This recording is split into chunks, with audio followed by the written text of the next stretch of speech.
Hello, আমরা আবারও চলে এসেছি। একটু সর্দি হয়েছে।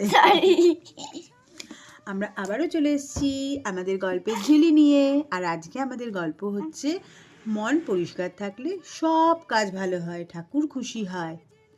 তুমি শুনতে চাও সেই গল্পটা? শোনো, টিনা নামে একটা ছোট্ট মেয়ে ছিল। সে খুব গরিব ছিল, কিন্তু তার খুব শখ হয়েছিল সে লক্ষ্মী পুজো করবে, লক্ষ্মী ঠাকুরকে পায়েস খাওয়াবে।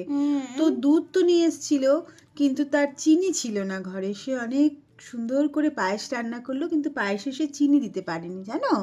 মা ওর চিনি ছিল না, তো চিনি দিতে পারেনি। কিন্তু তারপরে কি হয়েছে মা বলো না বলছি দাঁড়িয়ে শোনো। কেন?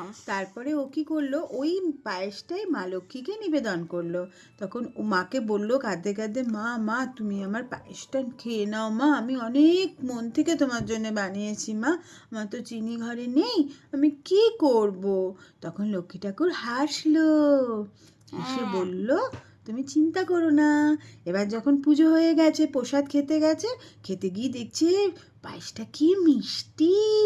কি করে হলো? হলো মা, কারণ হচ্ছে মন ভালো থাকলে সব ভালো হয়, ভগবান খুশি হয়। ঠাকুরকে মন থেকে যা তুমি দেবে, ঠাকুর সেটাই নেবে। আর মা বাবাও তো ভগবান, মা বাবাকেও ভালোবাসতে দেখো হয়। এইভাবে করছে